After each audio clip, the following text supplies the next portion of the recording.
Swayam Prabha. Digital India. Educated India.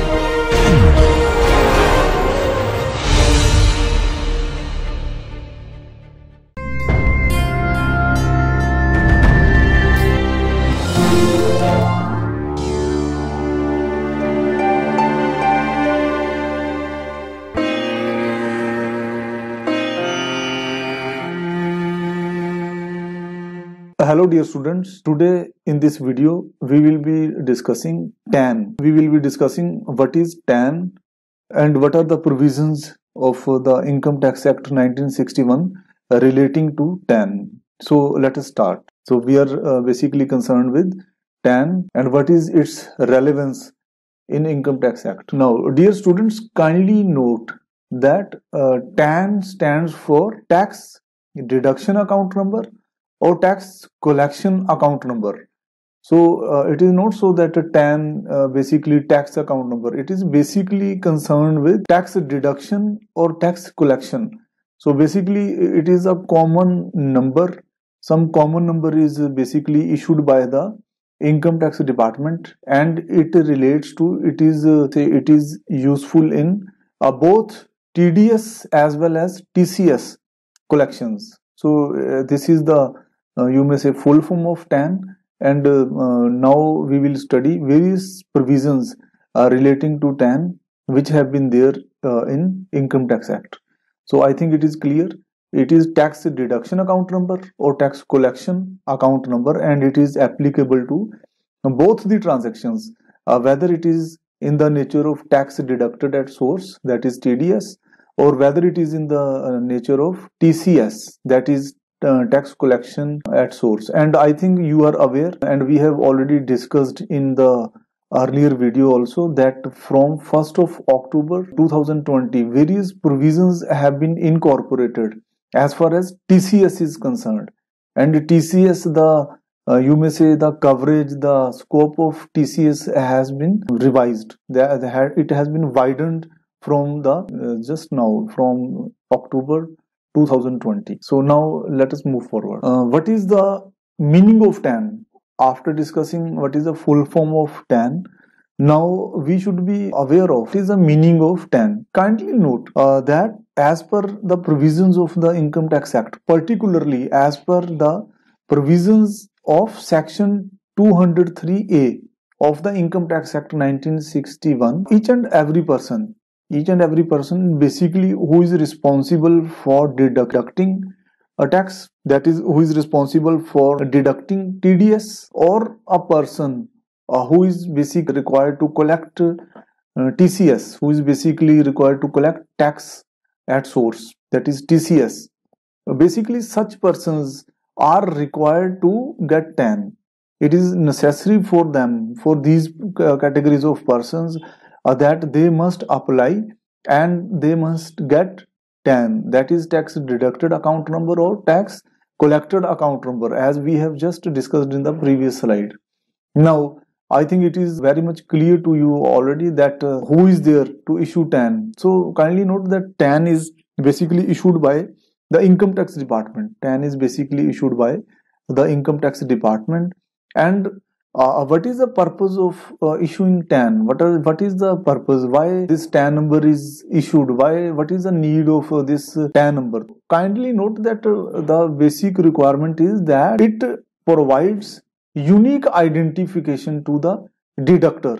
It provides unique identification to the deductor.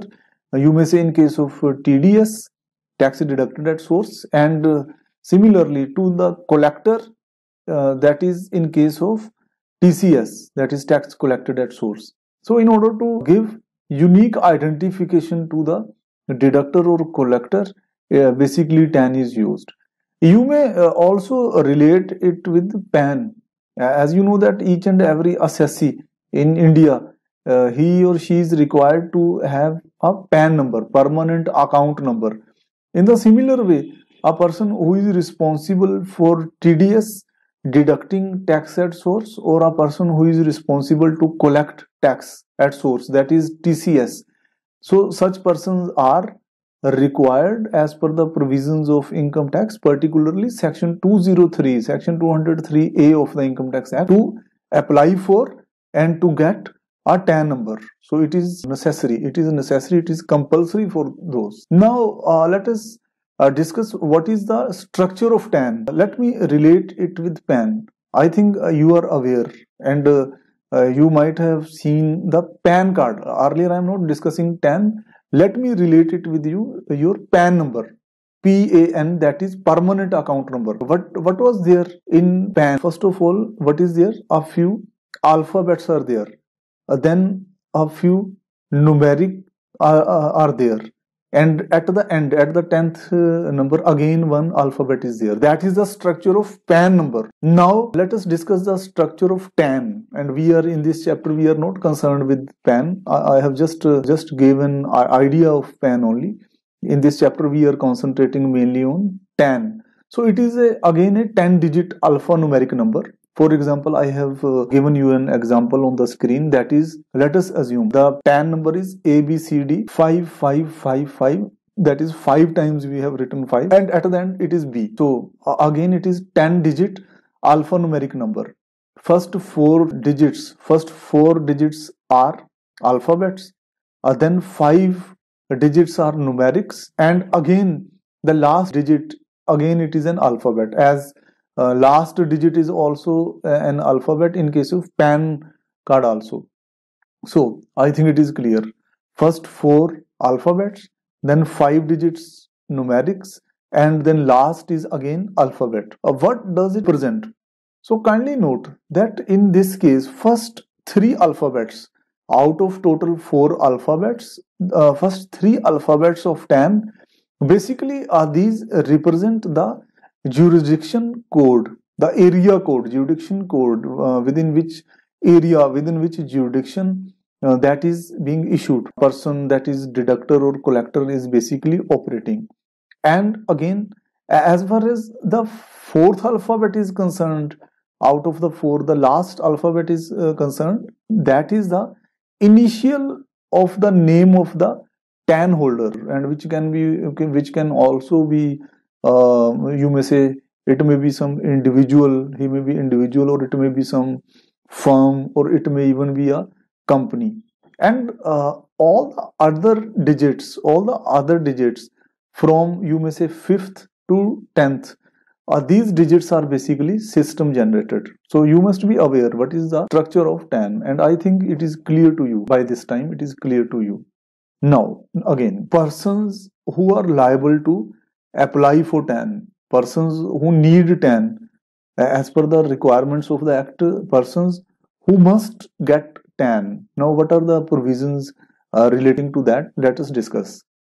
First of all, I have told you earlier also, in the first slide also, even while discussing the full form of TAN also, I have already discussed that every person who is liable to deduct TDS, that is deduct tax at source, or every person who is required to collect tax at source, that is relating to TCS, such kinds of persons are required to obtain TAN. I think it is clear to you. You may simply remember that anyone who is to deduct TDS or who is to collect TCS, as per the provisions of TDS and TCS already discussed with you students, you people, in the previous videos. So he or she is required to obtain TAN. In addition to it, a person who is required to deduct tax as per section 194, you may say IB, or 194M of the Income Tax Act, such persons are not required to get TAN. It should be noted. Now you may ask, you may be worried that what is contained in section 194 IB and 194M. So for the sake of simplicity, I have just put in the slide also simple meaning. So kindly note that section 194 IB, basically it was introduced, it was inserted by the 2017. The main provision in this was, the main provision that was included is that any individual or any HUF whose books of accounts are not required to be audited under section 44AB of the Income Tax Act 1961 is liable to deduct tax at the rate of 5% while making of a rent of any land or building or both to a resident person in case the amount of rent exceeds 50,000 per month or part of a month. So it deals with that. And secondly, what was the other section that I have already just told you, that it was 194M. Now, what are the provisions relating to section 194M? Kindly note, it is basically recent one, you may say. It was introduced by the Finance Act 2019 only. Only in the last year it has been included. And what are the provisions? As per these provisions, deduction of tax, that is TDS, at rupees 5% from the sum paid or credited to a resident in the year on account of, for which account? On account of contractual work or commission, but other than not being insurance commission as referred in section 194D, or some brokerage, some professional fee. So kindly note that it is applicable for contractual work, commission, brokerage, professional fee that is paid or that is credited to a resident by an individual or HUF. Again, whose books of accounts are not required to be audited under section 44AB. Again, one ceiling is there, that in case if the aggregate of such sum paid on account of, again I am telling you, contractual work, commission, professional fee or brokerage, that if the aggregate of such sum exceeds rupees 50 lakhs in a particular year. And the last one, that is section 194M, it was inserted very recently, you may say, that is last year only. Now, dear students, kindly note that what is the significance of TAN, what is the relevance of TAN. So the significance of TAN may be understood from the following parts, from the provision that it is compulsory, it is mandatory to quote TAN in the following documents. Now, what are these documents? It is compulsory to be quoted in TDS statements. It is compulsory to be quoted in TCS statements and returns, similarly TDS returns. Similarly, statement of financial transactions and reportable accounts. In each and every statement, it is required to be mentioned. And again, it is required to be mentioned, it is required to be quoted on TDS and TCS challans. It is required to be mentioned, it is required to be properly quoted on the TDS certificates, and similarly it is required to be quoted on the TCS certificates. And in addition to these, any other document as may be prescribed under the provisions of the Income Tax Act 1961, it is required to be quoted. Again, I have further elaborated something. What are the documents, certificates, returns, challans in which such TAN number, basically tax deducted account number or tax collection account number, has to be compulsorily quoted? Now, first of all, any challan for payment of any sum regarding TDS and TCS, I am telling you, that is required to be paid, any challan, as per the provisions of section 200 or section 206C subsection 3 of the Income Tax Act 1961. It is required to be quoted on any certificate that is furnished under section 203 or section 206C subsection 5 of the Act. Similarly, any statement that is prepared, that is delivered or that is caused to be delivered in accordance with sections given on section just mentioned on the first point. In the first point, that is section 203 or section 206C subsection 3. Again, in addition to that, this TAN number is required to be mentioned, it is required to be quoted on returns delivered in accordance with the provisions of section 206 and section 206C subsection 5B of the Income Tax Act 1961, And in addition to that, in any other document relating to any transaction as may be prescribed by the income tax department, and that is considered to be in the interest of the department, in the interest of the government, in the interest of the revenue. Now again, kindly note that what will happen in case we are not quoting, somebody has not quoted TAN, or somebody has quoted TAN, someone has quoted TAN, but that TAN number, that tax deducted account number, or that tax collected account number is not correct, rather it is wrong. What will happen then? Kindly note that in that case, penalty is there. First of all, penalty is there for failure to obtain TAN, or for quoting TAN that is not correct, rather that is incorrect. And what is the amount of penalty? My dear students, kindly note that it is rupees 10,000. So it is always advisable to apply for TAN and to obtain TAN, and it should also be noted that while filling TAN, while quoting TAN, it should be correctly quoted. In case it is incorrectly written, incorrectly quoted, even in that case penalty will be there. So it is always advisable to be extra careful, extra vigilant while writing the TAN number. Now, as I have already told you that it is very much essential to get TAN, to obtain TAN, to apply for TAN. So now the question arises, what are the various modes to obtain TAN? What are the various ways to obtain TAN in case one is interested, or one is interested, or one is liable to get TAN? So kindly note that two ways are there, and these are: first is online mode and the other one is offline mode. Now I will be discussing with you in very simple language, and I think it will be useful to you.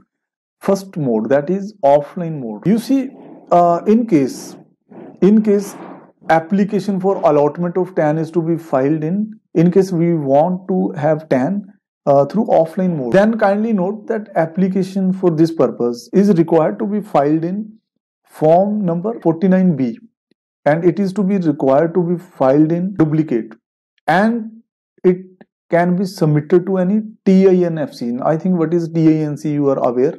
It is basically Tax Information Network Facilitation Centers, and the details of the addresses of various TINFCs, Tax Information Network Facilitation Centers, are available at this website, that is www.tin.nsdl.com. So you may go through that. In case of an applicant, in case some company is there that has not been registered under the Companies Act 2013, and that is applying for TAN, that is has to apply for TAN, in that case the application for allotment of TAN may be made in form number INC 32. So kindly note, it can be made in that part specified under section 7 subsection 1 of the Companies Act 2013 for incorporation of a company. So these was the provisions relating to applying for TAN through offline mode. Now what are the provisions in case we want to apply for TAN in an online mode? I think in today's IT era, in today's era of information technology, one should try to go for online mode only. But still, two types of modes are available. Now, what are the requirements as far as online mode is concerned? Kindly note, the application for TAN may be made from where? From the website of NSDL TIN website. The form 49B is to be filled very carefully. It should be filled, and very carefully it should be submitted. Form number 49B. The photocopies that are legible photocopies of 49B, or forms legibly printed exactly as per the format that is prescribed by the income tax department, may also be used in case one want to use that. Then what will be there? Kindly note, a unique acknowledgement number will be generated, and it is basically 14-digit acknowledgement number will be there, and it will show the status of applicant and various particulars like his name, address, contact details, telephone number, and these may be there. and some payment detail and space for signatures will be there. Then what will be there? The signed acknowledgement which is generated after filling the form. After filling the form is required to be forwarded to the NSDL, and it should reach NSDL within 15 days. It should reach NSDL within 15 days from the date of the online application.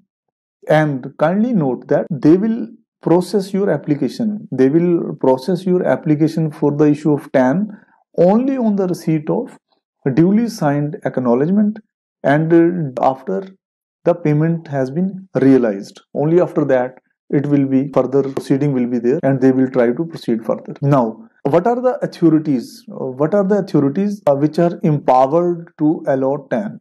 As I have already told you in the first slide, I think we had already discussed that income tax department is fully empowered to allot TAN. TAN number is basically allotted by income tax department, and the intimation regarding TAN is given by NSDL, National Securities Depository Limited, to the applicant at the address.